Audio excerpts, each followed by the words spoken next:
This is the FRC Roundtable, coming to you all the way from Minnesota. Your host team 2052 Nightcrawler presents this weekly FRC gathering where FIRST Robotics competition teams take cooperation off the field. Share your knowledge, give and get advice, solve a challenge, or celebrate what makes your team special. 3, 2, 1, go!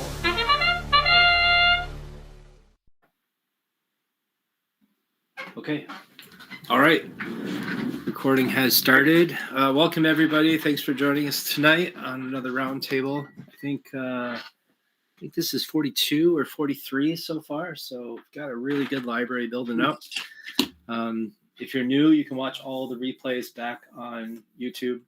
You can search for Team 2052's YouTube channel, and there's a roundtables playlist. All right. With that, I'd like to introduce Michael Flood. Michael's with NoMythic, and Michael is going to be leading our conversation tonight. Michael, the floor is yours. Excellent. Well, welcome, everybody. I actually would love to start with some gratitude to Scott for putting this all together. It's been a really nice way to connect with some other people and other mentors and other students. And I'd love to start with just a round of introductions, because it's just nice to know, like, who are we talking with? So if you'd be willing to do a quick round of who are you, what team are you coming from, and like what draws you to FIRST? My name is Michael. As said, I'm with NoMythic, and honestly, it's my favorite way of working with young students. Of just like super engaging, super difficult, super rewarding. It seems like the best of all possible scenarios. And you just have to jump in. I can't see who all is there. Although someone has some interesting static in the background. I think it's Greg. If you could mute yourself, that would be great. Let's just do a quick round. There's, I think, about 15 of us, maybe 20 of us now out there. And I'd like to hear your names and where you're from. If everyone could open the presenter slide, if you're on a PC, why don't we just go down the list? Because it looks like they're in alphabetical order. That'll make it easy. So, Clay, I think that makes you first. Awesome. Oh, no, Ben. Wait, Ben. Oh, dang it. He's number 2.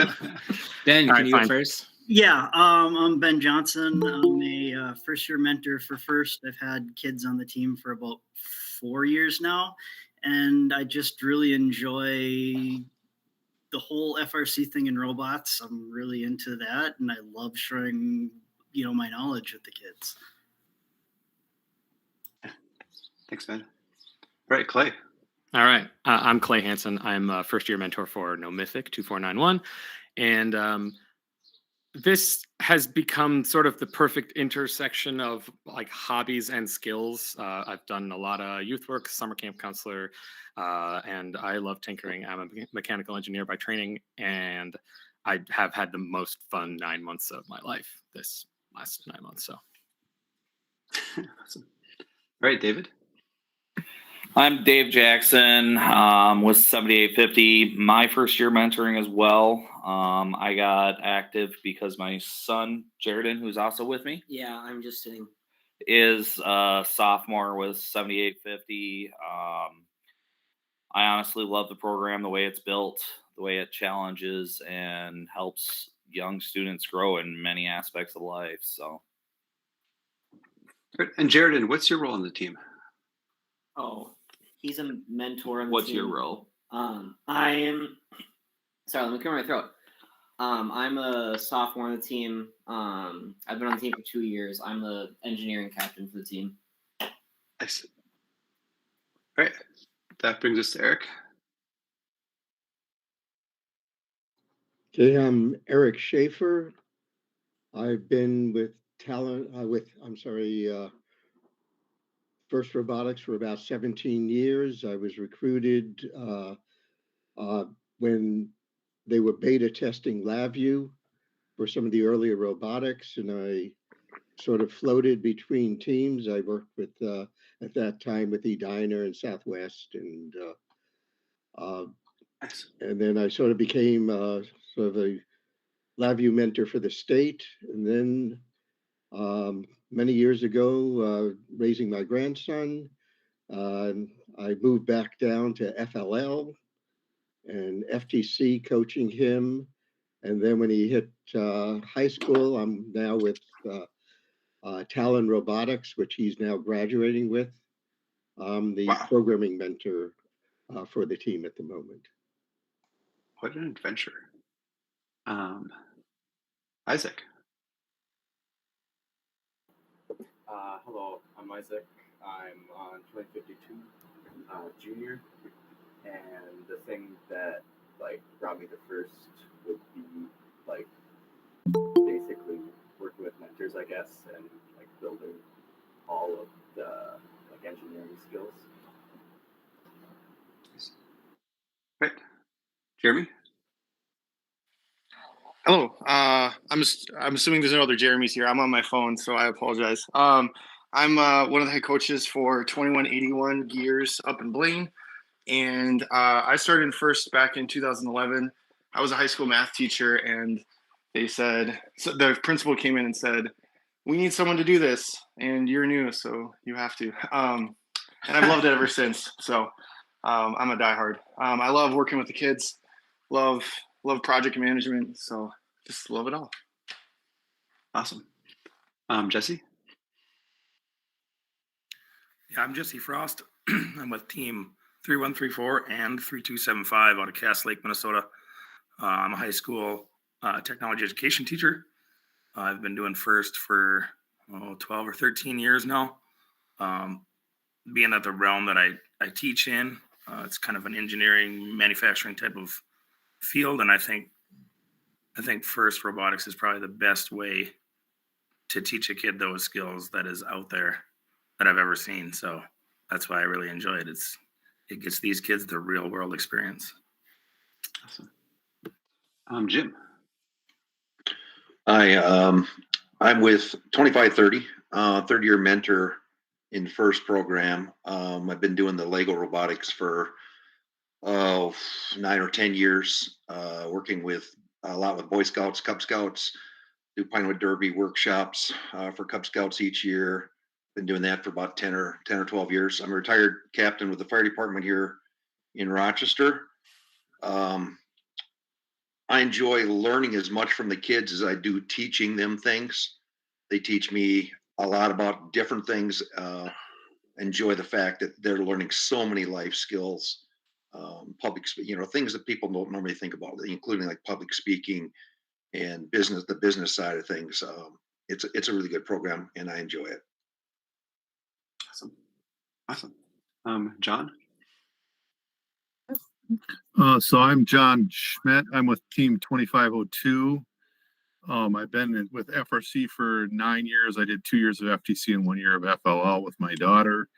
For a living, I design non-volatile memory IP for a major semiconductor.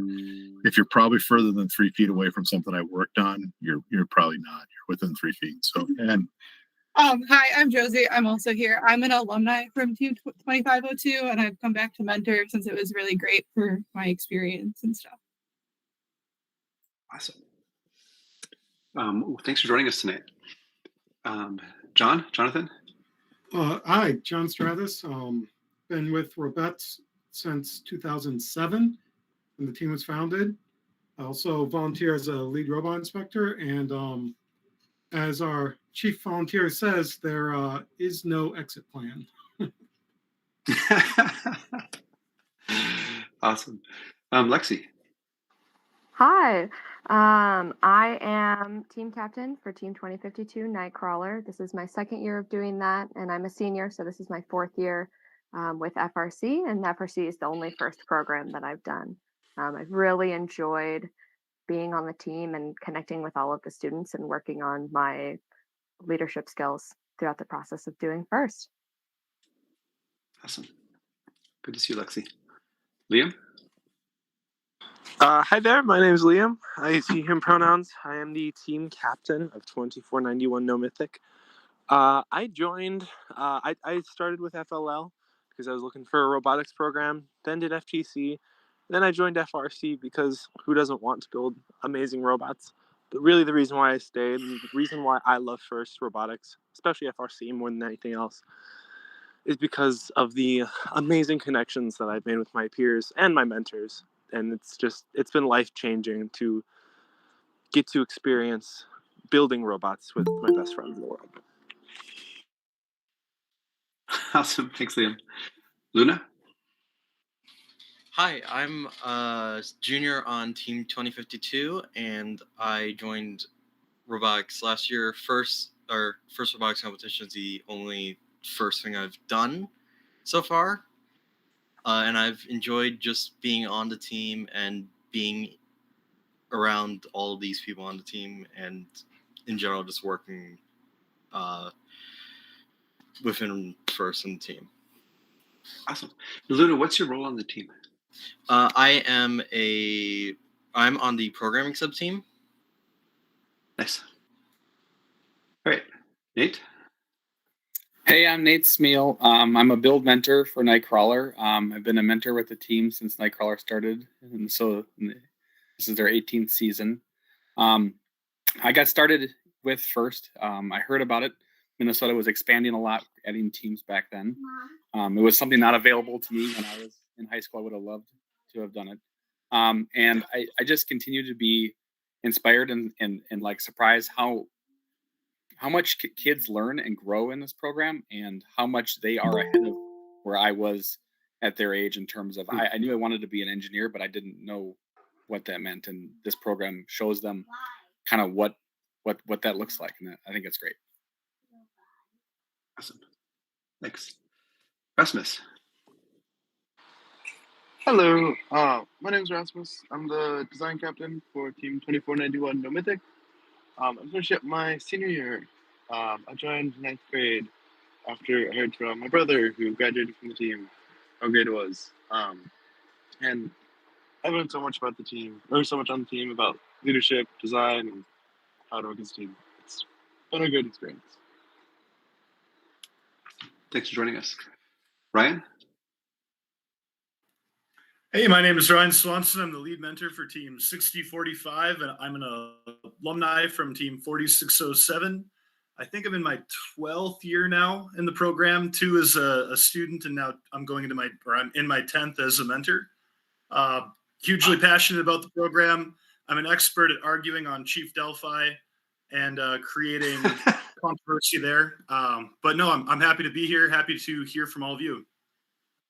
Awesome. Thanks for joining us. Sam. Hi, Sam Wieselman. I was on Team 2847 for 2 years as a student. After that, went up to the college thing and all that, and came back to help out with a little bit of programming, and ended up becoming the lead mentor. And so I've done that for the last 7 years now. I know one of the things I love about FIRST is just I loved how much I learned from athletics in high school about being on a team, working together, and all that. And I love to see basically help kids do that in a different environment where they can use their minds and build skills that carry forward too. So beyond throwing a ball or something. So yeah, that's me. Awesome. Scott, do you want to introduce yourself again? Sure. My name is Scott Davis. This is my 9th year in FRC, and I've got, I believe, 3 years of FTC coaching as well. First 7 years I did programming mentoring. The last 2 years I've been doing CAD training through the fall, CAD mentoring through the fall and build season, and transition back to programming mentor during competition season. And Stacy? Good evening, everybody. I'm Stacy Foreman with Team 2472, currently the finance mentor and president for our booster club. Had 2 kids in the program, 1 in the program currently, and I work with a lot of youth in Scouts BSA and other programs too, and I think this is another great way for kids to learn things, solve problems, and get some really good life and business, just workplace skills, and having to collaborate with people that maybe are way different than you, and speak to adults and learn how to do some public speaking and write proposals. I think that's been really helpful, and I've learned so much throughout the year in this program, and look forward to continuing to learn from other people. Thank you. Thanks for joining us, Stacy. Tom. Yeah, hi. Sorry, I'm a bit late. I'm Dominic, 2nd year on 2491, and this year I was scouting and awards lead. Thanks for joining us, Tom. Tom Sample. Hi, I missed the intro, so I'm not sure what we're supposed to be saying, but I've been around FRC about a decade. I'm currently with 2549 Washburn Miller bots. And what are the other issues that we're supposed to address, Michael? That's pretty much it. Just where are you and where are you coming from? Great. And if the dog barking in the background gets annoying, let me know. Yoji. Yeah, hi everybody. I'm Yoji Shimizu, he, him pronouns. I've been involved with First Robotics since 2005, initially as a parent and then as a mentor for Team 1816 The Green Machine. Also started volunteering about 2009 or 2010. I'm involved with the program because I continue to be inspired by the students that I get a chance to work with and interact with. The program provides them with some really exposure to really important skills that are going to be helpful to them, and that I wish actually many of the older students that I work with in my day job had. So that's why I'm still involved.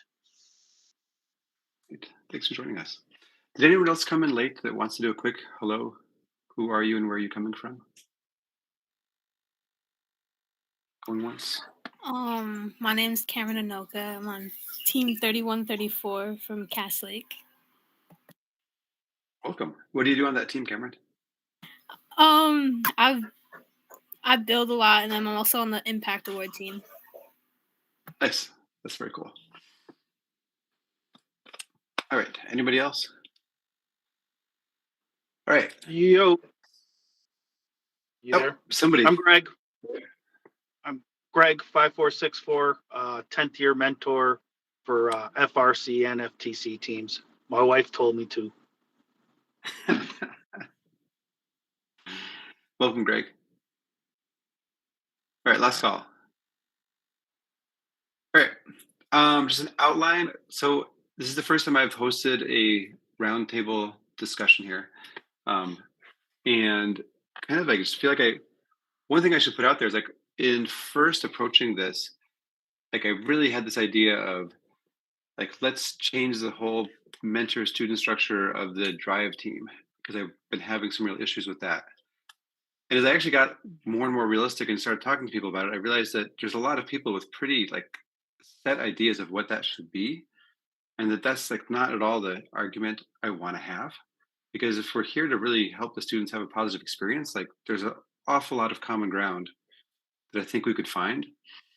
And the more I thought about it, the more I was thinking about, okay, as I've watched students, and like I've watched students for 17 years now, come through this program, including my daughter, who was 3 when I started mentoring.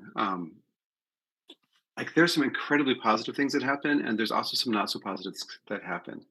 And what I would love to kind of come out of this evening with is some ideas of what can we actually do as a group of mentors, as a group of students, to improve the student experience on first, so that when they're leaving, their time with us and heading off into the world, that we've really been that force of positive change that I think a lot of us have experienced. So my kind of like avenue into this is to start with what's working. And we don't have to hear from everybody, but I'd love to hear from a couple of people, like what are things that have really impacted you in a deep and positive way. And I'd also like to hear about what's not working. Like what are some impacts that have happened in your time with First that have not been ideal? And then I'd love to dive a little bit into like the drive team. And like, I feel like that's one of the flashpoints in First where things are really intense, stakes are really high, and we need to really be able to lean on gracious professionalism and cooperation. And I think sometimes those get dropped on the way to the field.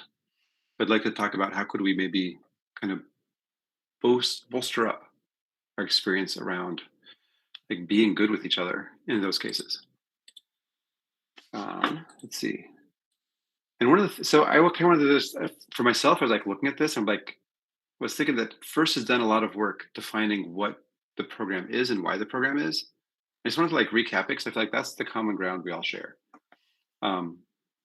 It's really about helping young people prepare for the world of tomorrow.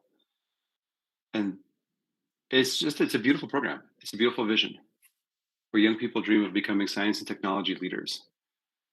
And it's interesting to me, like in reading over these, I always like something catches my eye. And I think part of right now I'm watching my own daughter get through her first year at DU in engineering and realizing that like that's what she sees herself as. She sees herself as a leader who could help change the world in a positive way. And that came very much from her experience on FIRST. And the mission to provide life-changing robotics programs, which is a really bold mission and a really beautiful mission. And I realize that's what keeps me coming back each year, is this chance to actually, you know, help build skills, help build confidence, help build resilience, help build a better world. So at our school, whenever we do seminars or big conversations, we start by just talking about some norms. And so I thought I'd sort of put up my assumed norms for this conversation. And in a little bit, I'm going to work on that first norm of sharing the conversation and like making room for all of the other voices that are in the room. I'm going to have us do a couple like just silent like reflection moments so that people who don't process really fast have a chance to gather their thoughts and put their ideas out there. I think, does Meet have like a raise? It has like a raise hand option, right? It's like as you have something to say, like I think it really helps keep the conversation. Thanks, Clay. Thanks, Liam. Awesome. Thanks, Tom. To use that is just a way of keeping the conversation moving from person to person. That way we don't have to jump in or interrupt each other. And when you're done talking, what's really nice is if you just call on the next person with their hand raised, that way it's not always coming back to me as facilitator, and it can just be a conversation among this whole round table. If you agree with someone, show snaps, and I think there's like a smiley face option.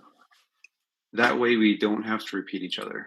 It's one of my pet peeves in a meeting when, there we go, when people repeat the same thing over and over. As we get into some ideas, and I'm hoping we get into some ideas that actually get some emotions flowing.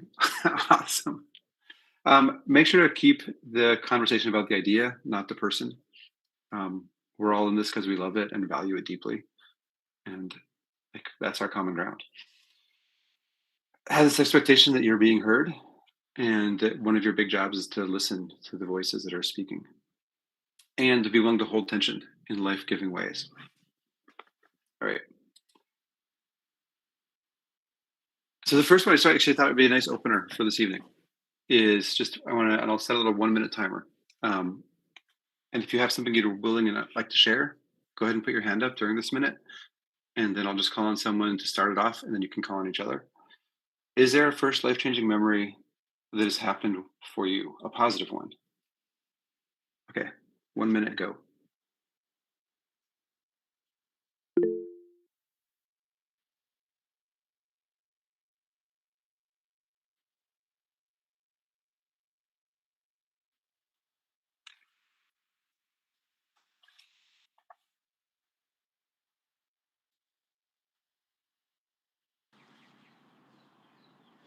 I'm seeing some hands up.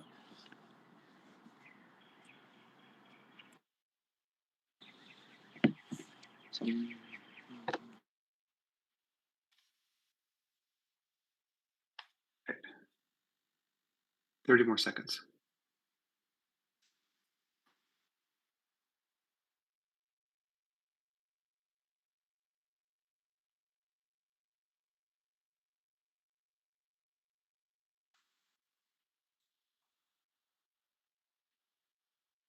Okay.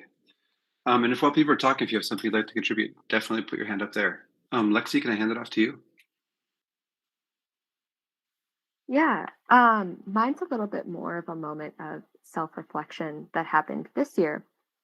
But we had recently our travel meeting about going to Houston, and I got up and I did my thing and I talked about gracious professionalism and it's gracious professional to utilize showers and deodorant before we take a 24-hour bus, and it was super funny and a fun moment for all of us. And I remember coming back to my seat, finishing the meeting, just felt normal to me. And when I was driving home that evening with my mom, she looked at me and she said, "This time, exactly 2 years ago, you expressed to me, like, I think I'm going to be team captain. And I don't understand how Michael, our previous team captain, like, just gets up there and talks and just does it off the cuff." Um, And it was just this moment of realizing how far I've come, and how much personal growth there's been for me. Not only in that I have such a supportive team that has like pushed me to be better, um, but just knowing that I had mentors and students who are older than me who looked at me and they were like, "We know that you think you aren't ready, but that's okay. You're going to grow into this." Um, and so it was just this moment of being like, "Oh my goodness," you don't see it in the day to day, but over the whole course of being here, it's like I have grown so much, and that was really awesome moment.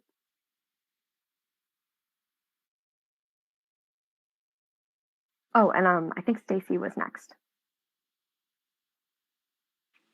Thank you for sharing that, Lexi. I'd like having seen that from a student perspective.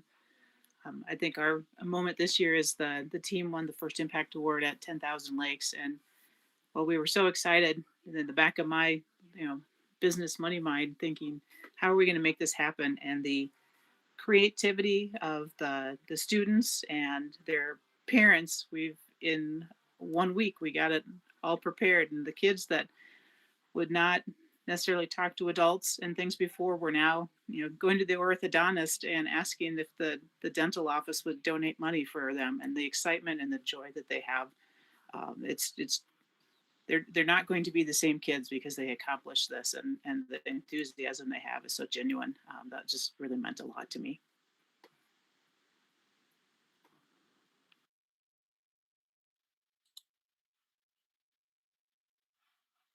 Oh, and I Thank see you for John is sharing. next.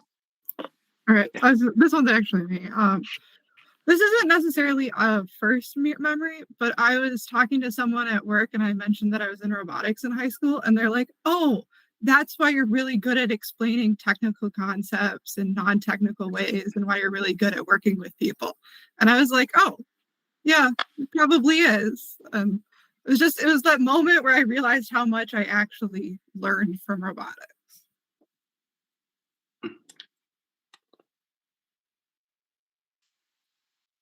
Thanks for sharing. Is there anyone else who wants to throw something out there?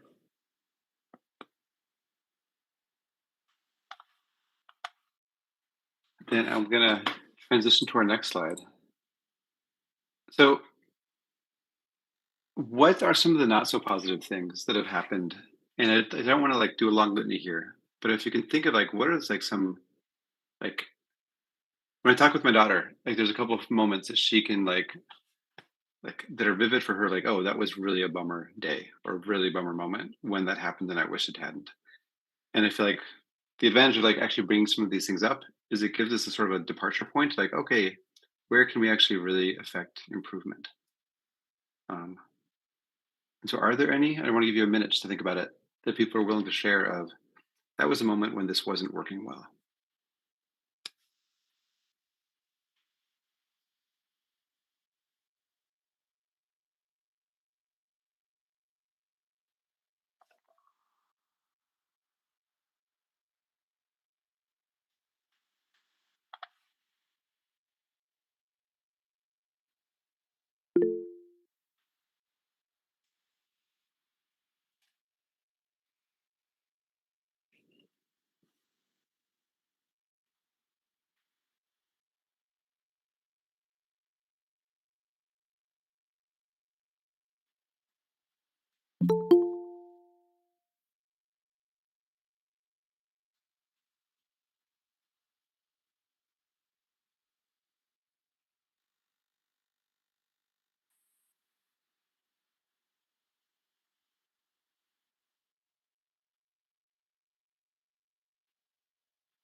All right, that's a minute.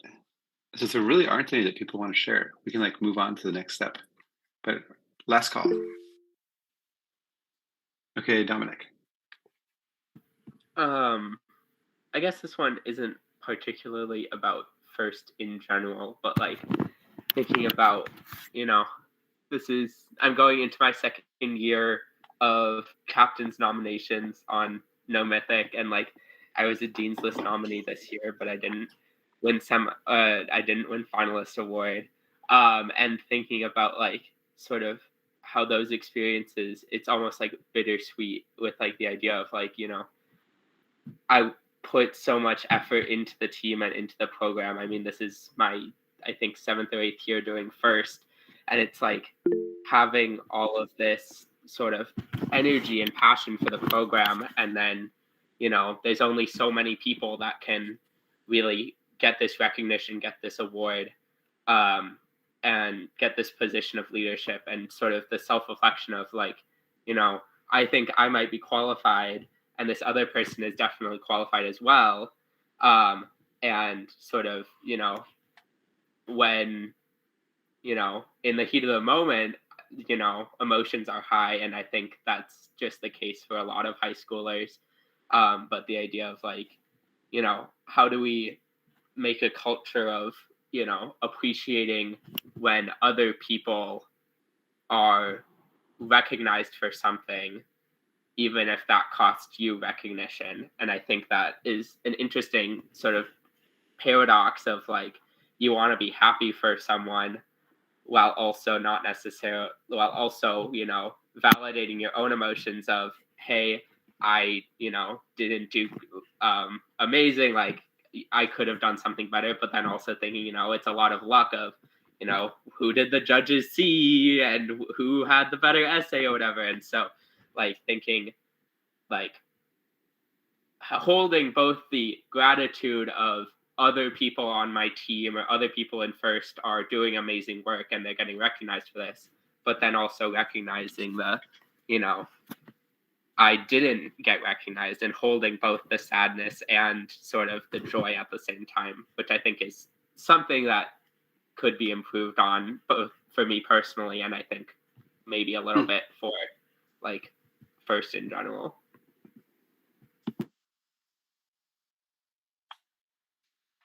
Thanks, Tom. Appreciate you sharing that.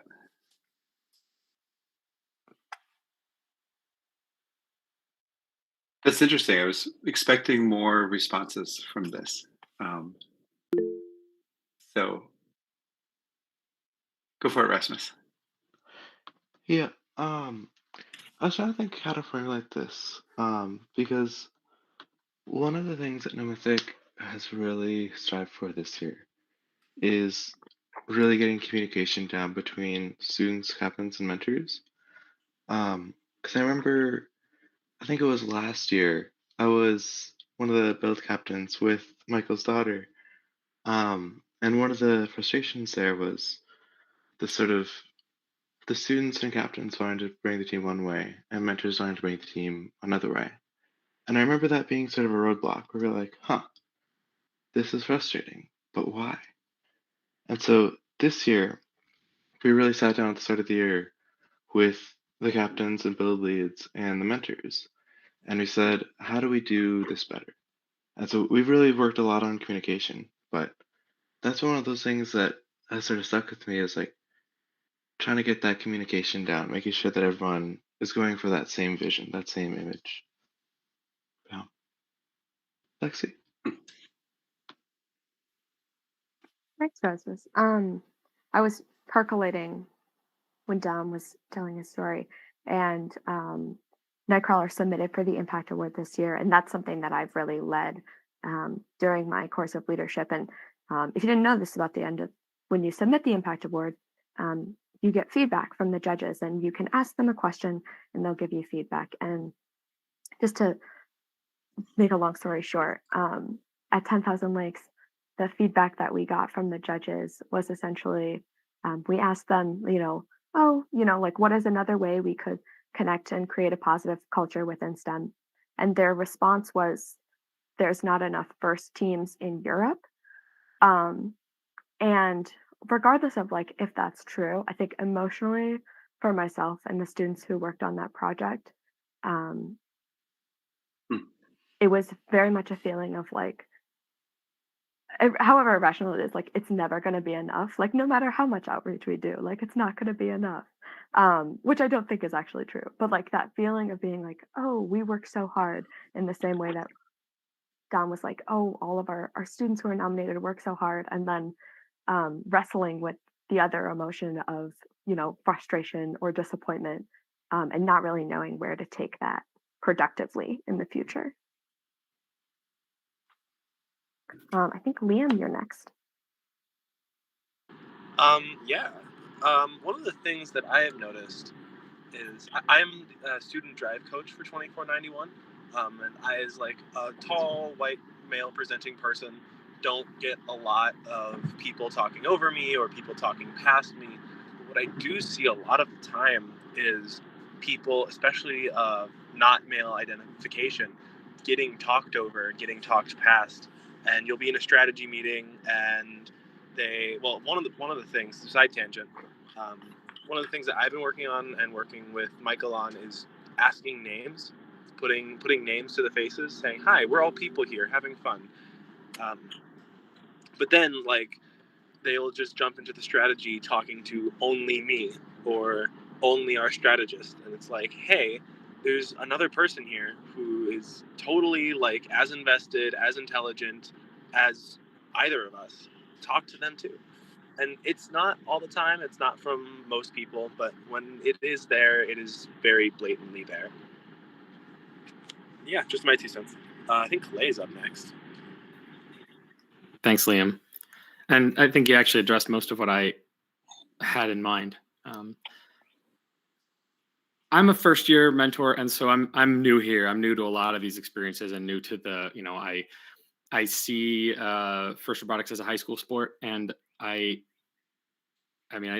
see the ways in which it's difficult for it to be like every other high school sport, in as much as like there aren't coaches out on the basketball court shooting free throws. But in FIRST Robotics, there are points in a team's development. I know I'm preaching to the choir here. There are points in a team's development where like there is a different level of mentor involvement that is appropriate to make sure the team is, moving forward and succeeding as a team. I'm not saying winning, I'm saying like growing and being enriched by the experience one way or another. And so I've been struggling with some of the things that I've heard, like I've heard what Liam just shared directly from Liam and from others on the team. And I'm the pit mentor for NoMythic this year. And our pit is a diverse group of kids, and it's frustrating to see some of the dynamics that I continue to see in my workplace and in the engineering world in general playing out when people are visiting our pit. And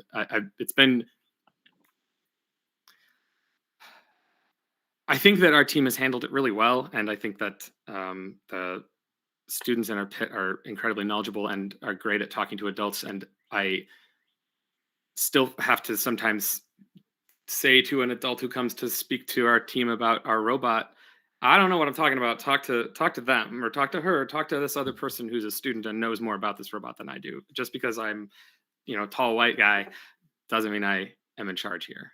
And that's something that I just want to see continue to change. And yeah, and I'm here to learn mostly. I'm here to hear about these things. So it looks like David's next. Kind of to echo on, Clay and Liam, one of the most frustrating points was actually this year at 10,000 Lakes during inspection.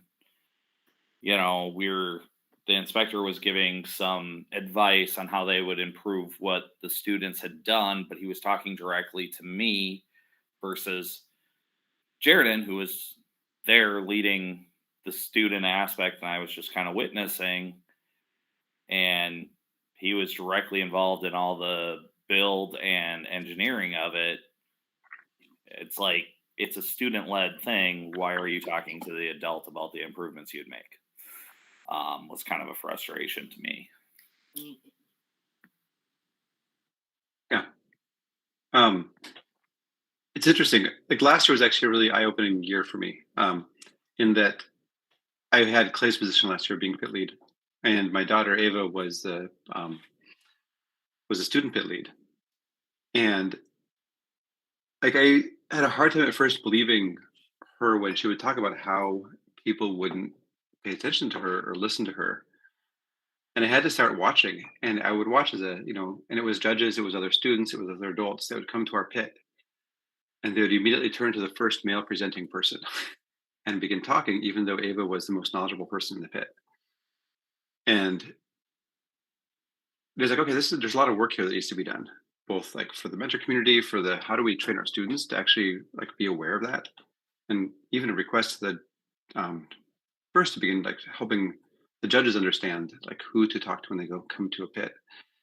But I also had to watch like as soon as if Ava was in a conversation with the judge, if any of either me or a male presenting person entered the conversation, the conversation would totally shift to away from Ava, and wouldn't shift back unless like the someone made the conversation go back, either by walking away or by like turning to Ava and saying something as clumsy as, "What do you think, Ava? Since you're the pit lead." And that was hard, like to see it happen over and over again. Then we went to Worlds, and like the same thing at Worlds, like happened over and over again. It's like really wanting to like help her not to have to do the work. Like how can we as a culture, like how can we shift our culture so that that's happening less and less? That's one of the questions I have been pondering a lot. Jesse. Since we're kind of on the topic of gender and stuff like that, one of the teams I coach is an all girls team out of Cass Lake, and you know I do my best to make myself very scarce when judges come into the pit. I got some female alumni that do an excellent job talking to them, and I don't even want to be around because I know they're going to handle it, and they shouldn't want to talk to me anyway as a judge. But I do see it like when they do their strategy sessions pre-match. The girls are getting way better at being more assertive and having a good plan going into it. So that kind of forces people to listen to them. But I still feel that if you have 2 or 3 young ladies come up to a strategy session with 2 other teams, it's a lot of the guys talking, and it's they can get talked over, but they're getting better at doing that. But I just wish that wasn't the case sometimes. Yeah.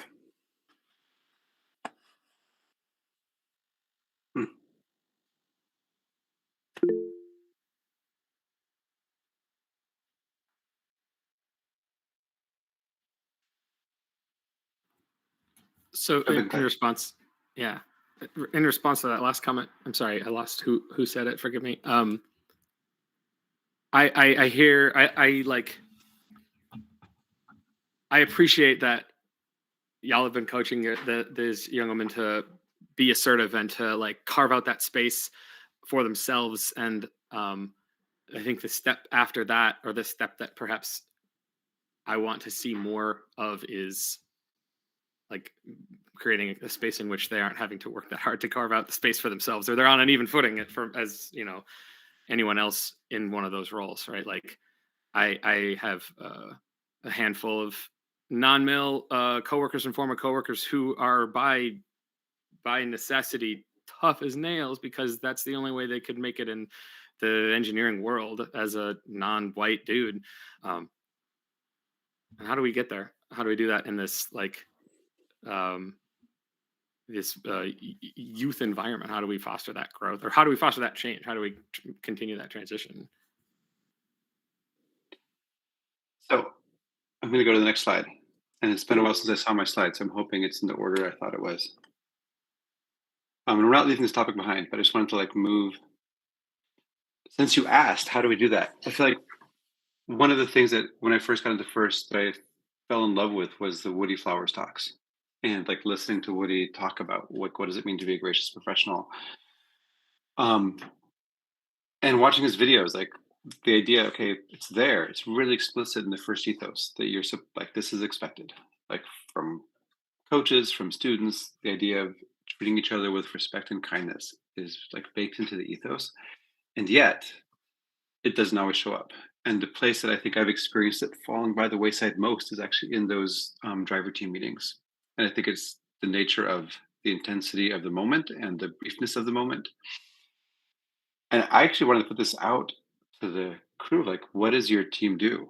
Like, how do you develop, help the kids become gracious professionals, especially in a moment like that, where time is short, pressure is high, stakes are high. And I'm going to like jump through like just the next 3 slides really quick. to see where this is kind of going. And I want to start here with this idea of how do you prepare your team for doing this? How do you prepare a group of young students for this? It's ethically complex. You want to win, but you don't want to win at all costs. You have ideas you want to assert, but you also have to figure out how to listen. And I also though want to hear what is working, what are people doing to help their drive teams be good people. And in talking with Nicole, one of the things Nicole Scrimshaw brought up is we don't really have a clear set of standards for what we expect of our drive teams. And I would love to actually work with some people to develop at least a prototype set of standards of what would we expect. And simple as things as starting the meeting with saying people's names. What sort of things can we do to help people be better people with each other? So I want to come back to here, what do you do to help your team prepare for the competition so that they can be graciously professional, beyond taking showers? There's a lot that goes on, and I really appreciate the showers. So 1 minute timer starting now.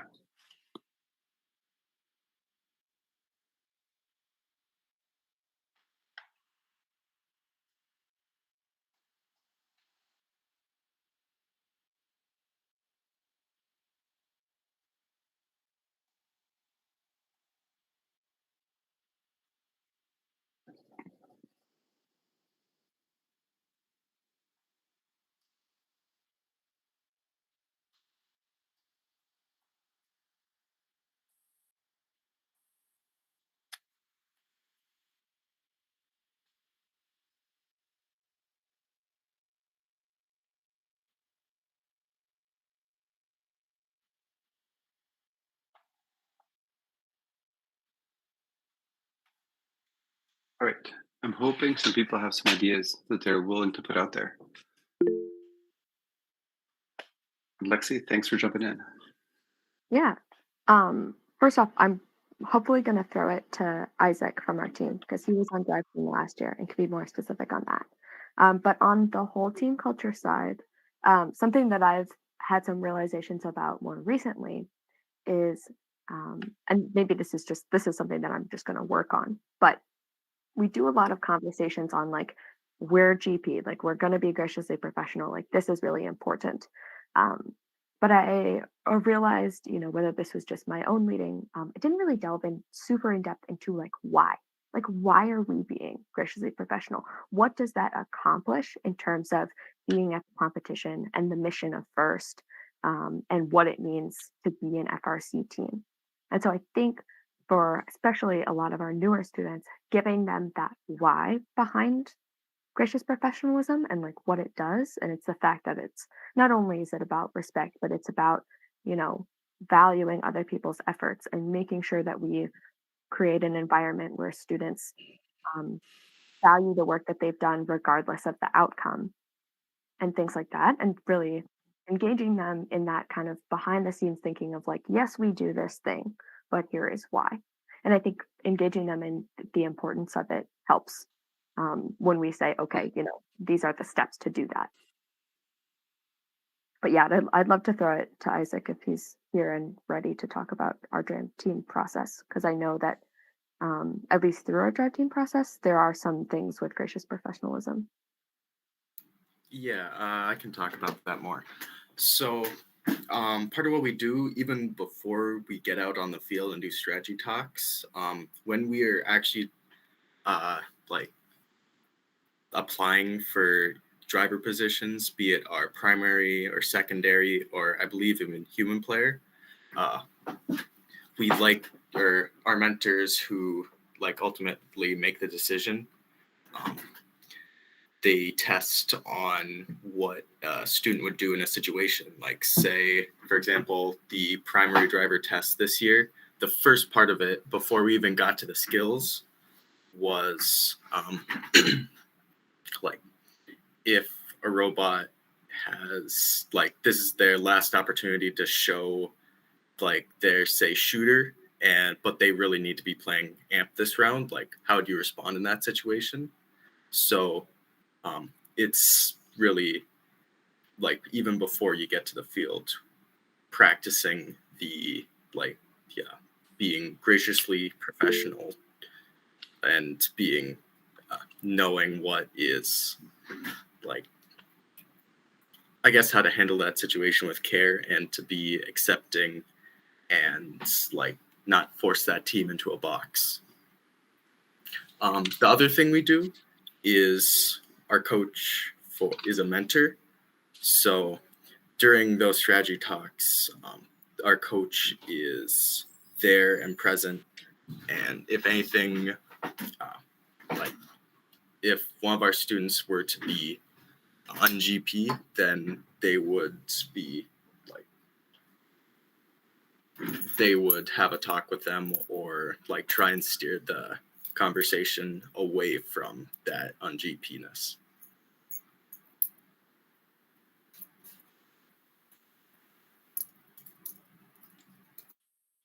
I'm curious, Isaac, if you could think of an example of like when that happened and how that played out.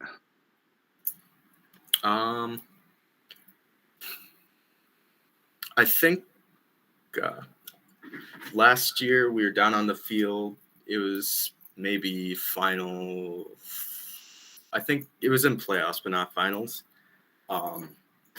And during like the last 30 seconds, our alliance partners and like our driver, or primary driver, had like taken their hands off the controls and were like high-fiving, and that was not okay.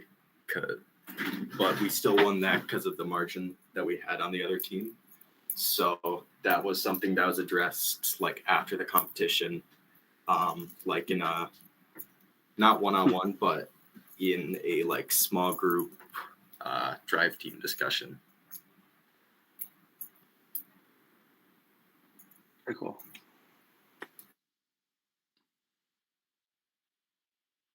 John, do you want to jump in? Well, I was going to bring up an example that we had at Worlds back in 2019. Our last match that year, we were with a team called 771 SWAT from Ontario, and we were with 4481, the Rembrandts from Netherlands. And I don't know how many of you remember 2019, but you could have one robot play defense. And both of those teams absolutely desperately wanted to play defense to show how they could play defense. And we were the only team that year we were the only team in that alliance that could move cargo. So that was it was a very ugly alliance discussion, because the Rembrandts were trying to bully their way into playing defense, and we actually wanted SWAT to play defense. And it was. And for those of you that don't remember, 4481 and eventually got picked to play defense and actually are world champions that year. But it was a very interesting discussion because, they were both very, the Rembrandts were really trying to steamroll both of us. And we had to stand up to them to say, hey, SWAT got here by playing defense. They're better at defense. And we want them to play defense because we need you to run hatch panels. What we eventually ended with is we ended up with a compromise where SWAT would start on defense because Rembrandt said they could fill a rocket. So we basically told them they can fill a rocket and then we'll let them switch on defense. And then everyone agreed to that. But I mean, we had to come to that compromise after a lot of discussion. So. Yeah. Interesting.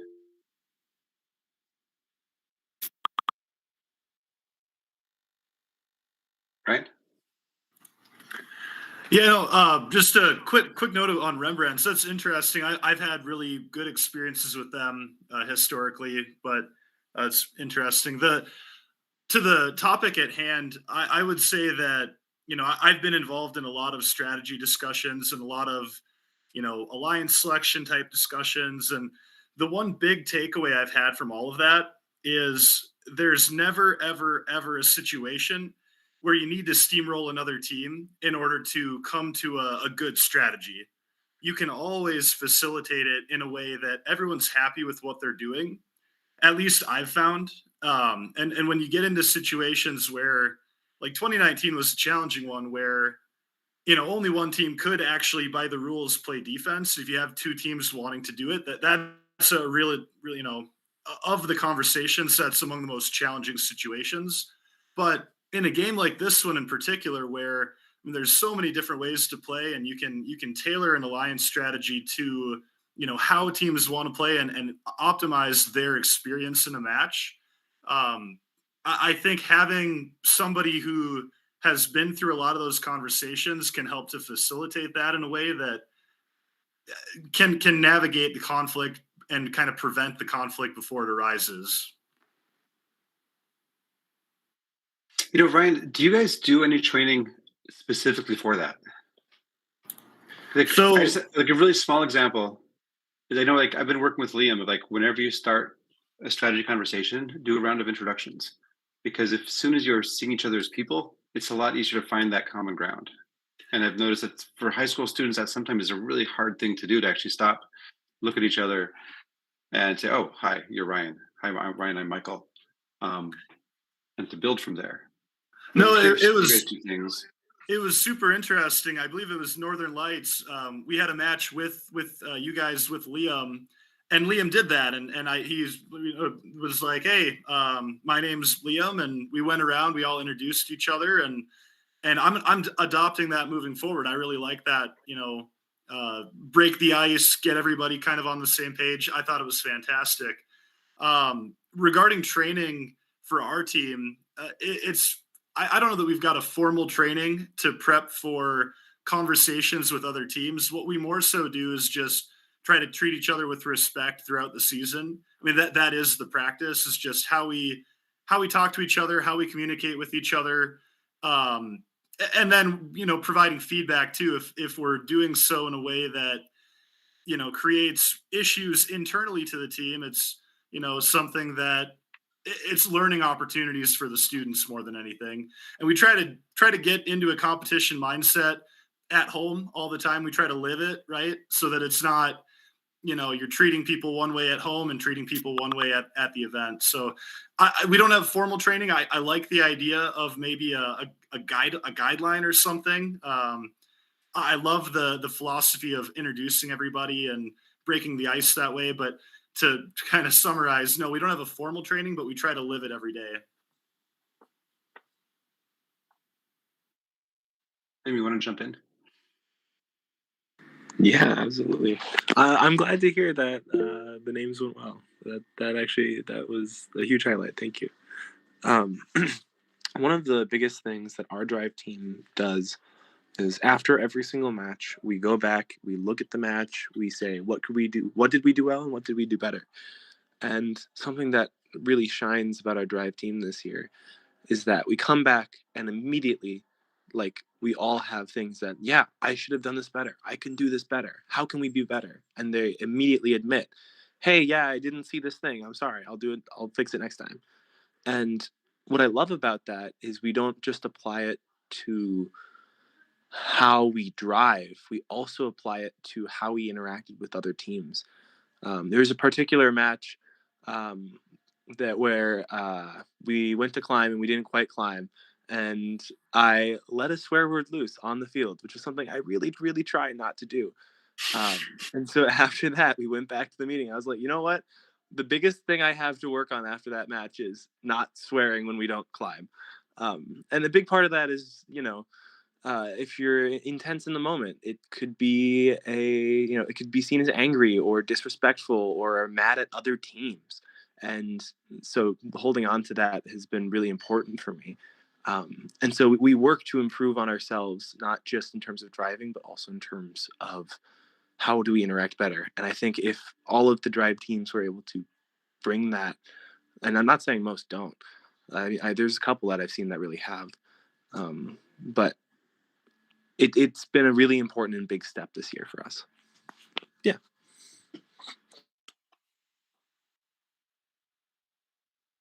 Jesse, you want to jump in? Yeah. Just kind of to echo Liam there, we were on an alliance with Vern, team 5461, when we were out in Idaho last year. I don't know if anybody's ever competed with them, but great people. They picked us up they were an alliance captain. They picked up our girls team, and they ran the post-match stuff like really well. Like, it was what did we do well? What can we work on for next match? Are we going to do it? We kind of went around the circle. We circled up, went around the circle, and everybody kind of gave their input. It was all directed by their adult drive coach, but very open to suggestion, very positive, even in the matches that we didn't win. So it was, I took some inspiration from that, even though I'm not a drive coach anymore, but very well run, and you could definitely tell that they've done that before, and where the kids felt very comfortable voicing themselves. So it was a really nice experience. Jesse, something you said in there about like going in a circle, was that like everyone then would take a chance to speak, or like how did that run? Yeah, if they wanted to, yeah. We kind of just went around the group after each match, and like people saw or spoke about what they saw or what they could improve upon or what they saw that was good. So everybody got a chance to talk, and he made a point of making sure that everybody did if they wanted to. So it was pretty cool.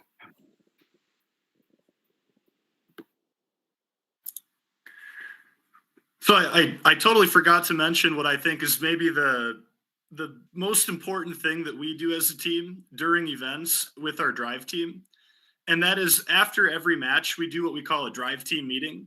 We, with our human player, driver, operator, drive coach, media, and then an external kind of third party perspective. We go to a secluded area of the regional or of the event, and we go one by one. So we start with our human player, gets everything off their chest. We go to our operator, gets everything off their chest, our driver, drive coach, media, and then our technician. So everybody just, it relieves the pressure from the match. So a lot of the time we'll leave and somebody will mess something up. The operator will, forget to climb, or the driver will, crash into something and break the intake. And what I've found is that period of time, and it's like a 5-10 minute thing, but that period of time is really like a pressure relief valve, where when we come out of that meeting, I feel like tensions are lower, spirits are higher, regardless of how well or how poorly a match would have gone. And when the spirits of the drive team are high, I think the interactions between other teams and our team are more positive, right? When pressure's up and people are stressed out, typically I feel like that's when negative interactions occur. Getting the negative interactions or eliminating the stress can help to head off that as well, in my opinion. Eric, you want to jump in? I have a question. It has to do with sort of ethical, and I'm not a drive team coach, but how do teams talk or strategize with other teams that you know are going to have a negative impact on your match? And that's sort of a complex thing that I wonder how you react, or how do teams work with that? I kind of want to jump in on that one, if that's okay. Because Liam, I'm thinking we had a match at 10K where it was really clear that one of the alliance partners was going to struggle. And what I told Liam is like, your job is to make this person like the most important piece of our strategy, like, because they have something to contribute. And like, if the robot can move, they have something to contribute.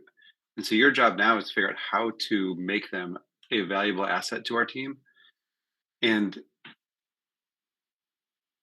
they did a fantastic job of it.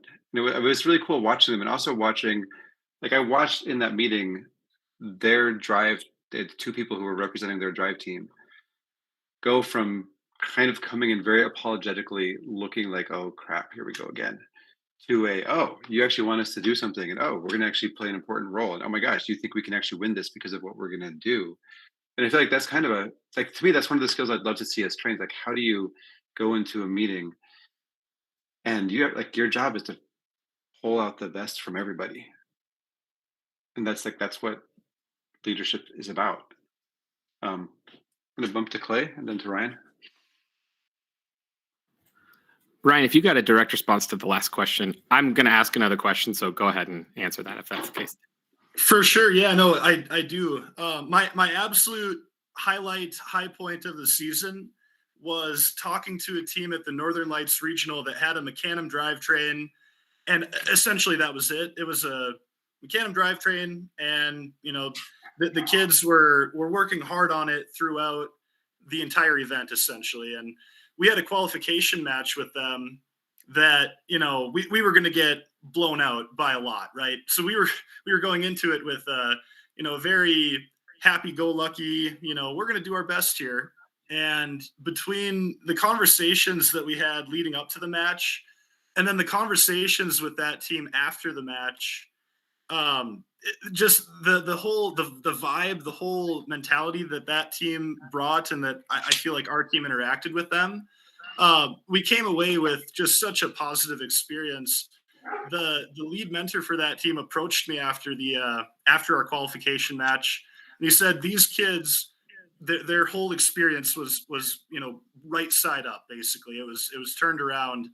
And we've since followed up with that team, you know, after the event, and they've been inspired to build a kit bot, to do off-season meetings, to, you know, do X, Y, and Z to improve their team. And I think one interaction can be so powerful during an event, and just, you know, the way that teams interact with each other.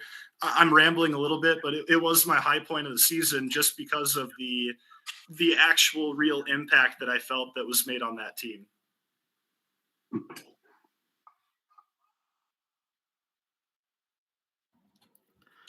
I was thinking. Yeah, go ahead, Michael. Wait, Kevin, the general thing is, Yep, you bet. Lexi, who's the drive person that you tagged earlier? Isaac. Isaac, when you were talking about the drive, like the tests they have for drive coaches, and like I'm watching some of the Woody Flowers videos, his one on ethics is all about practice before you get there. Like, what are you going to do when you're going into strategy with a team that is, you know, a coffee table? Like, are you going to look at, like, how do you pull them into the, like, how can you help build them up? And how are you going to respond, you know, through the match, after the match? I feel like, Ryan, what you just gave an example of is like, here's how you can have a really positive impact that's maybe more important than the match you just played. But those are also, I think, things that if you don't talk about ahead of time are sometimes really hard to do in the moment. So, play it back to you. Or Isaac, did you want to add something? Go for it, Isaac. Oh, no, you're good. Line of question. I'm going to pose another question, so we might as well like get through this line of questioning because I'm going to ask another one. Just keep me in mind, Michael. All right, I gotcha. I have something to add. I think one thing that I always try to do, I'm a strategist, so I work with Liam and whatnot during those strategy discussions. And sort of going into those discussions with sort of a, okay, here's how we might want this match to play out, but being open to like other teams being like, hey, our shooter isn't working right now. Maybe, and we came into this discussion thinking, oh, they can do speaker or whatever, and sort of being on our toes, being like, okay, this thing isn't going to work. How can we adjust that? Or thinking about, you know, maybe one team, our data says that they can't really do AMP, but they really want to show off that they can do AMP. And so going into these discussions, thinking about, you know, how do we sort of have a winning strategy that we go in, or what we think is a winning strategy going into these discussions, and being able to adjust that as other teams or even our own team like have sort of new information. Or like one thing I always like to do for autos is like, okay, what's an auto you want to run? Here's an like what's an auto the other team wants to run. And then like I know at least for our team, we didn't particularly care which auto we ran, and so we would always sort of fill in the gaps. And so allowing other teams to sort of show off their strengths during quals matches, I think is a really important part of strategy. And, you know, depending on the match. If you know that, if the data says that you're going to win it by a large margin, then you go into it being like, we're a super strong alliance. We can probably pretty much do whatever we want, show off different parts of our robots that we haven't necessarily shown off before. Or, and so thinking about like, how can we facilitate discussions to highlight the strengths of robots that team wants to highlight? And since Minnesota regionals, you only have like 9 qualification matches or whatever, thinking about like every qualification match counts in terms of teams will be watching, and so thinking about that, and that's something we always like to do.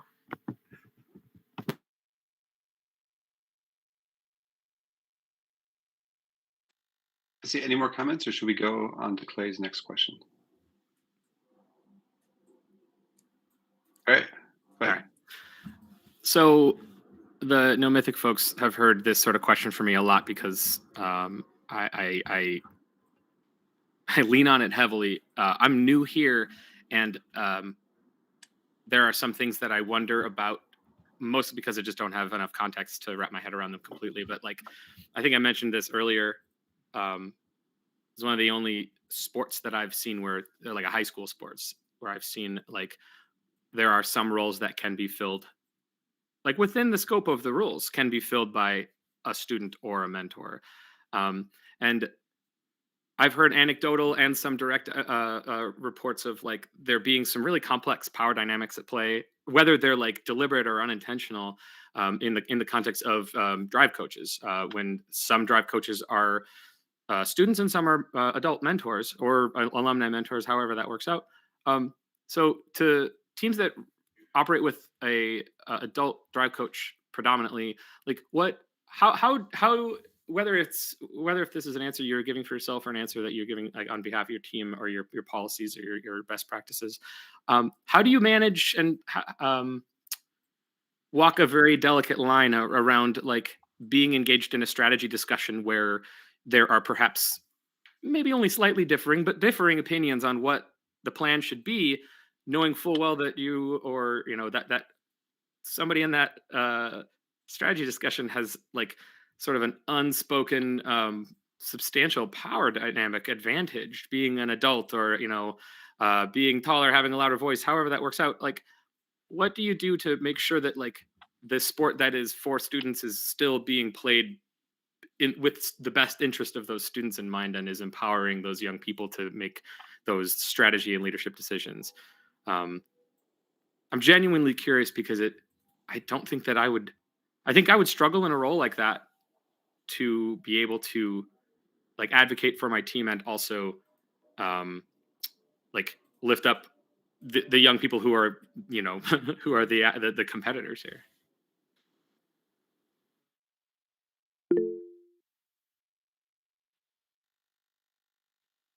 Scott, you want to jump in? Sure. I am not a drive coach for our team. I've had a lot of discussions. I have the benefit of knowing that this was coming up because Michael and I have been talking about this for 2 weeks. And I've had a lot of discussions with our drive coach. So a couple of things, Clay. I think there's 2 different ways to think about the drive coach position. I tend to think about isn't it amazing that first is so awesome that we give teams the option of putting a student into an adult role. I think coaching is an adult role, generally speaking. And I think it's awesome that teams have the options to put a student there if they want. You compare it to all other sports, the coach is an adult. So I tend to look at it that way as I think first is amazing because we let students step into an adult role if the team feels like they have everything it takes to be a coach and it's the best thing for their team. I think that's awesome.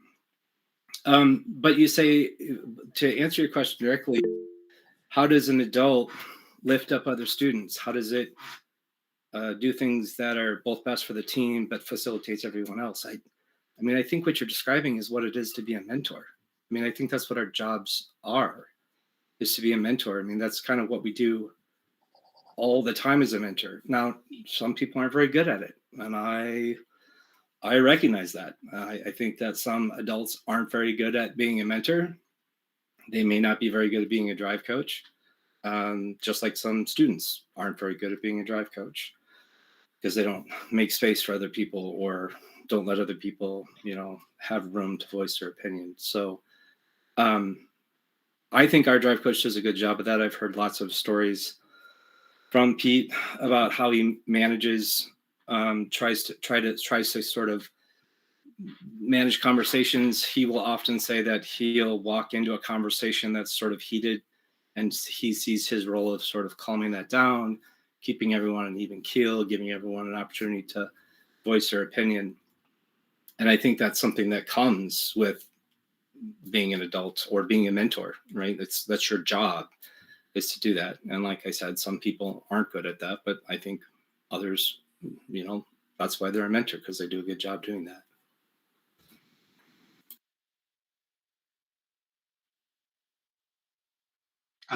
Liam, then Sam.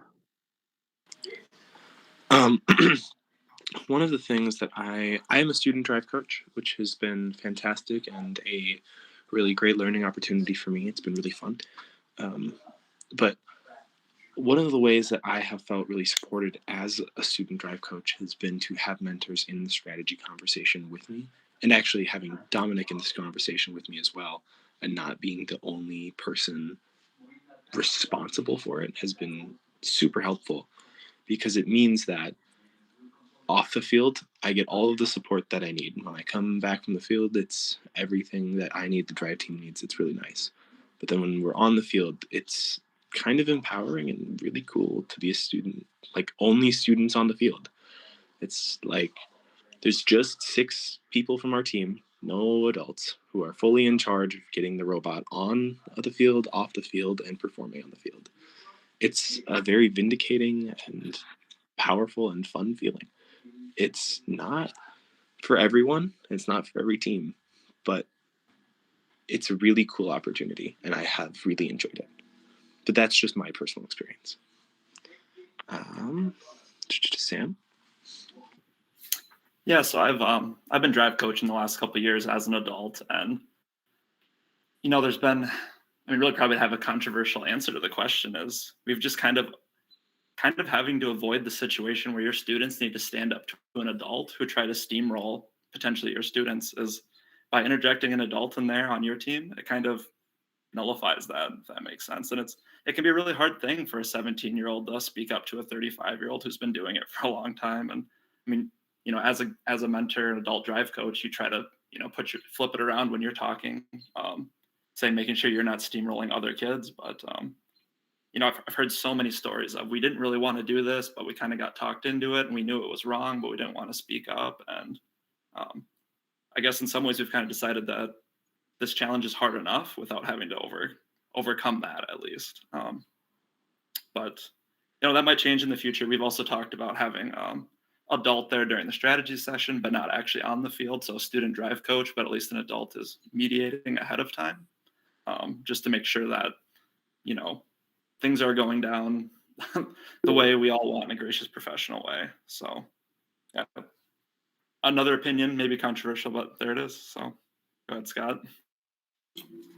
So I had a conversation with Nicole Shoshaw about this as part of the hub meeting that happened, the last quarterly hub meeting we had, because GP and the drive teams came up because it was a hot button on Chief Delphi at the time, or maybe it was on the Minnesota Slack for the Mentors channel. And I shared a story from my personal business. So for those of you who don't know, I own a gaming company. It's a mobile game. And in this game, there's messaging between players.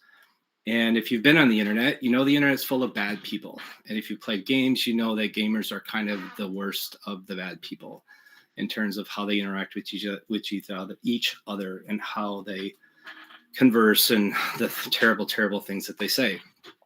My very first employee I hired her to do a lot of different things, but one of the things I hired her to do was to manage support. And it got to a point where she was spending 8 to 12 hours a week responding to support emails about so-and-so called me this bad name or this or that, and I want them banned, and I want them kicked out, and all of these things.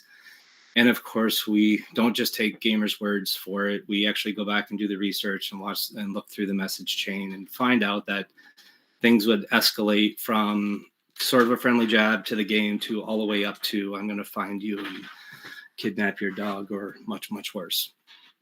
And so it got to the point where I was spending way, way, way too much money to deal with abuse. It was just bad. And so I spent a few months and I built an abuse system in the game so that if someone sent you a message, you could flag it as abusive. And you could, from the beginning, you could always block somebody so they could never message you. And people didn't use it. And so if you flag somebody for abuse, you can no longer ever talk. There's no messaging ever. Permanent ban. You flag somebody for abuse, they're reported, which is an automated system that locks them out of messaging for 48, 96 hours, whatever the case may be. But then you two can never message each other anymore. Now, people would start using that as an abuse mechanism to kick people out of messaging for 2 to 3 days. And so, of course, there needed to be an appeal system. And only when you would appeal it saying, hey, somebody flagged this as abuse, I was just saying hello, and they flagged me for abuse to kick me out of messaging, only then would it come to my support person, Christy, and Christy would look at it. The reason why I'm telling you this story is that because I was spending 8 to 12 hours a day, she was spending 8 to 12 hours a day dealing with people who were doing bad things. We put in this abuse system. In 1 year after this abuse system in place, we had 1 email come to support on an appeal. And the reason why I'm saying this is that when there's a system in place, then people change their behavior. And so one of the suggestions I made to Nicole is you walk off the field, there's a QR code, everybody's got their phones in their pocket, or at least somebody in your drive team does. You scan the QR code for match 12 and you say, how was your drive team experience? And you very quickly evaluate your alliance partners. Did you feel pressured into something? Did you feel like you were able to communicate your ideas effectively? If people know that they're being measured and they know what they're going to be measured on, they will change their behavior. And I think we're having this discussion because we've all had bad experiences, or we've all heard stories of people who have had bad experiences. But you know what? I'll bet you those people that were behaving poorly didn't realize it, didn't know it. No one told them. There was no opportunity for them to fix that or reflect and say, oh, yeah, that was bad. I really, really probably should have approached that a different way. And I think that if we would go back, I mean, I think everyone's on this call here because they care very deeply about this issue. But those who aren't on the call may not be thinking about it because it's just, drive team is something we do. And I would really like to think that maybe instead of having a meeting at the beginning of their saying, you guys need to be GP, and GP for some teams is kind of nebulously defined. But if we didn't have evaluation system and everybody knew they were being evaluated, everybody got their feedback of how did I do? Our team scored a 2.8 out of 5 for being GP, and the average at this event was 3.6. Holy cow, we didn't do a very good job. And now it's an opportunity for you to get some high-level feedback, and it's an opportunity for you to reflect saying, wow, this is really a weakness for our team. This is something that we need to do better. It's an idea. It comes from personal experience, and I've seen just how much a system can change behavior in a positive way.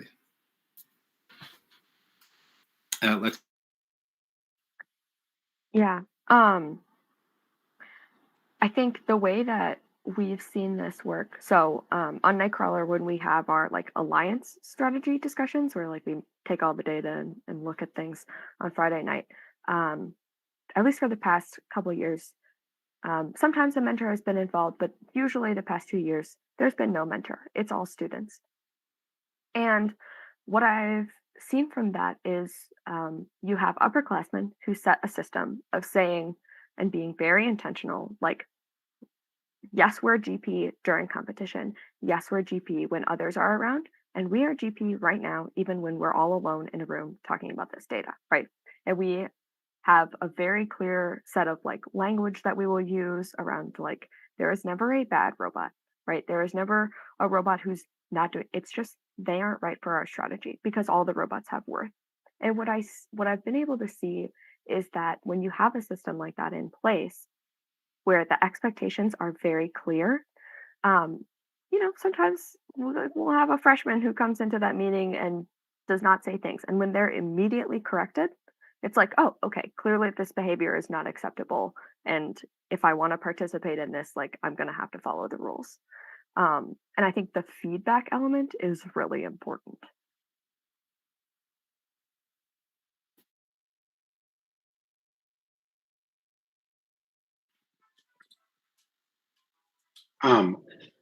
Scott, actually, I love that idea of feedback. And Lexi, I also love that image of the upperclassmen giving the lowerclassmen the feedback of like, these are the values we hold and continuing to hold them. I think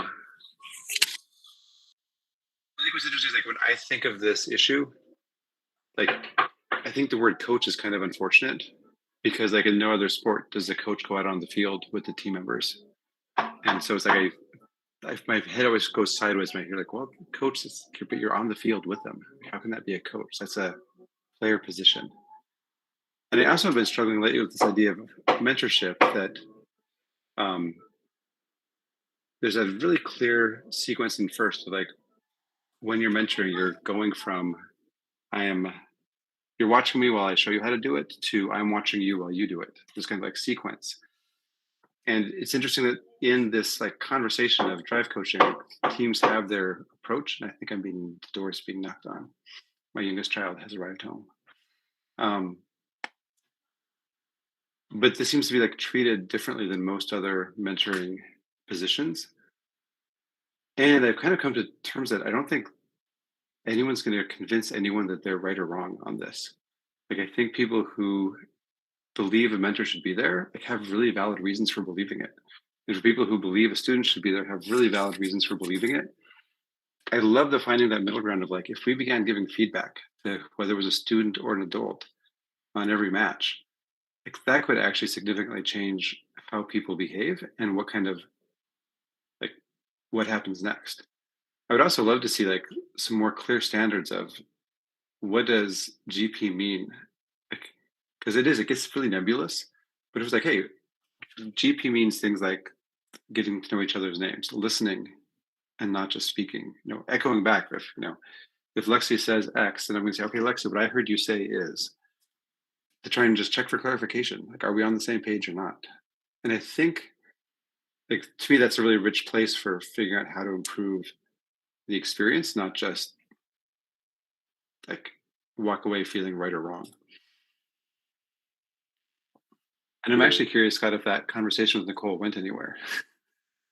Like, 'cause that seems like a really interesting opening. Well, I think it hasn't gone anywhere yet. But again, I only talk to Nicole on a very irregular basis. I think that if, for example, there's a captain's Discord that I know that Lexi's been a part of. I feel like if we had a group of teams who said, we would like to do this, can we have permission to implement it? I feel like that would get some likes, and maybe it wouldn't be allowed. Maybe it would. I don't know. But I feel like if this was coming from the teams, it might be easier than if it's coming from first. So, that was my piece of advice. That was my feedback. There's also kind of a technical implementation issue of how do you avoid abuse, right? How do you avoid somebody sort of sabotaging or sandbagging somebody else's feedback, and then you're like, well, you have to put in your email address. Well, now suddenly you don't give honest advice because your name's attached to it. So, building an abuse system is fraught with issues, right? It can solve some issues, but it can create other issues. And so, again, speaking from experience, it's a really, really tricky thing to do, and to do it right and to do it well, I think is going to take a lot of thought.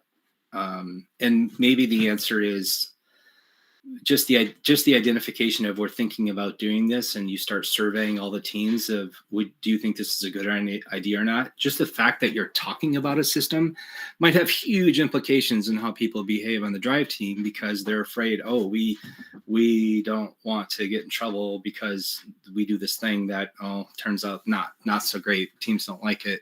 And then suddenly that changes the behavior, and we get what we want just because we started discussing kind of a reporting or feedback system. So no, it didn't go anywhere, not yet. I don't think that there's huge roadblocks to it, but I will share that it's not simple. And the more you start digging into how would you build something like this, the more you start realizing, oh wow, there's a lot of ways this could go wrong too. So you have to be very careful about how you do it.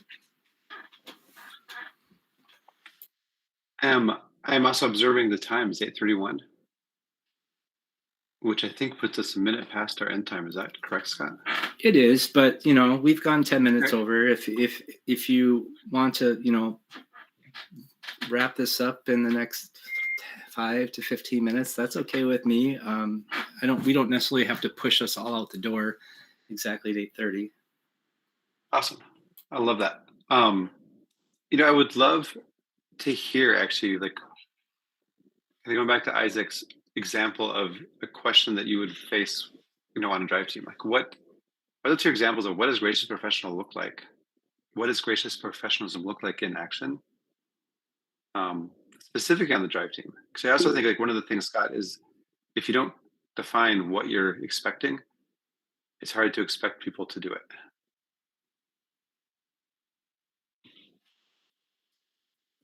And John, do you want to dive in? Okay. This one's me I was on drive team when I was on the team. And this is an anecdotal story that I think is kind of interesting. Basically, we were with a team. Our match strategy we all agreed where they were going to play defense, but they were nervous about playing defense. And I, as our team's drive coach, am like, we can switch drive coaches for the match. So your drive coach just has to give my drive team like their time, like what time it is on the field, and I can coach your drive team through defense. And we did end up switching like drive coaches for the match. So I got to coach a team that I'd never worked with before, basically how to play defense on the field. And it worked well. Did we win? We won the match, right? Okay. We don't remember if we won the match, but they played well, good defense. But yeah.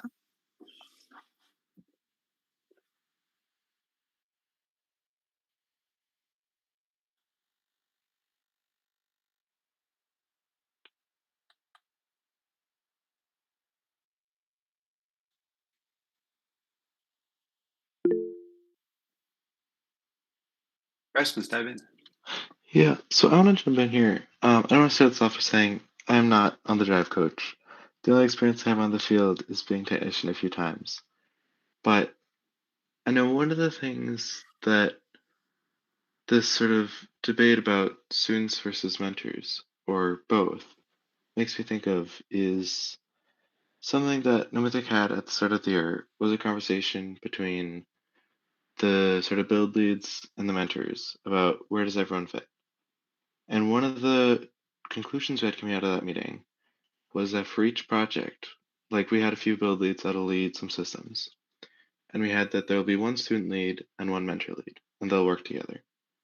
And sort of what I'm hearing from that, I forget who mentioned it, but like having a mentor in the drive, like in those drive team meetings, no matter if you have a student or a mentor drive coach, seems really helpful. And I don't know, when I think of the sort of debate about like, do you have a student or a mentor, the thing that I think of is like, why not both? And I know that can't be there on the field, but I could see there being definitely some great help and like feedback there, and having that support system. And if people have thoughts about that, I'd love to hear because I'm not on drive team. This is just my little build brain doing little build things.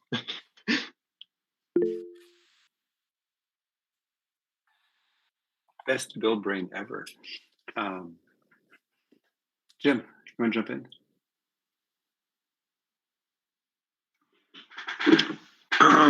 I I think one thing that we encourage, both in the shop and especially out when the kids are interacting or the students are interacting with other teams, is that we see people.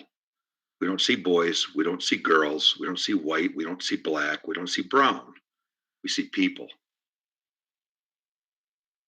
We teach that or encourage that because, first of all, we have 2 ears and 1 mouth. We should be listening more than we're talking, and that's what the kids. That's what we try to teach them, is because what you can hear from the other students, you may have not from a team that you may have said you think it might be a liability. You may hear something from them that they can really contribute something huge that you didn't have any clue that they might have. And so we encourage them to listen more. This year, and our team happens to have student drive coaches. This year we happen to have an Eagle Scout as a drive coach. So he's got some leadership, a little bit of leadership training and some experience with it. So that helps. But what the younger members of the team, not just the drive team, but the team in general, are learning from those older students is it gets passed down from year to year to year. So I would encourage, mentors to teach their kids to look at people. Don't classify them in one category or another. Look at them as people and treat them as people. If it feels right in your gut, it probably is. If it doesn't, it probably isn't.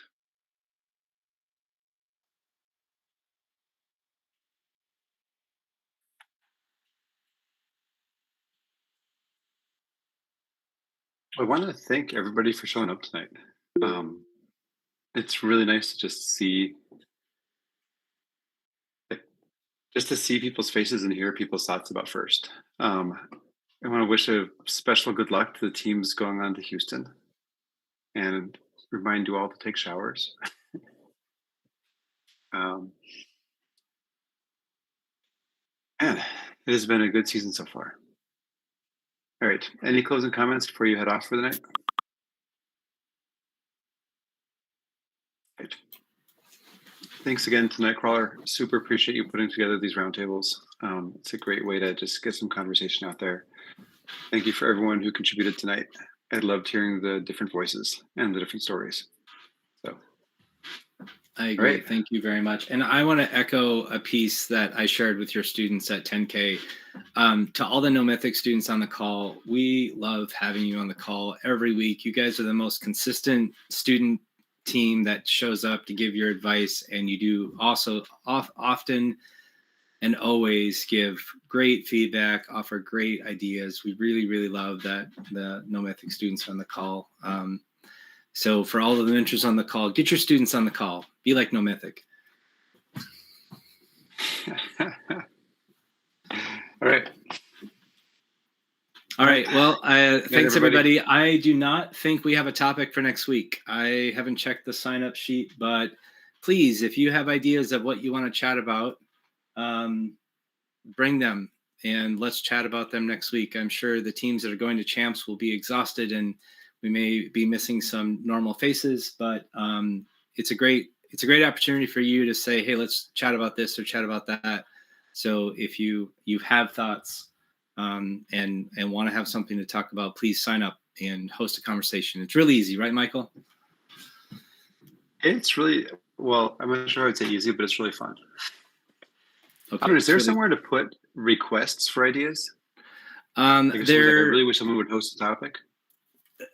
You can send your requests to me. When you sign up for the mailing list, there's a what do you want to hear about? And I do pull that list every so often, and that goes into the mailing of here's what has been requested. It's probably been since January since I pulled that list from new signups. But every email that goes out has a list of these are topics that have been suggested. And then once we do that topic, I move it to the bottom of these are the things we've talked about list. But yeah, I probably should go back and pull that out. And if you have something that you'd like added to that list, just send me an email, info@team2052, or you can respond back to the mailer that you get. That both of those come right back to me. This is awesome. All right. Thanks, everybody. Have a great weekend. Good luck to those going to champs. Great. Good night, everybody.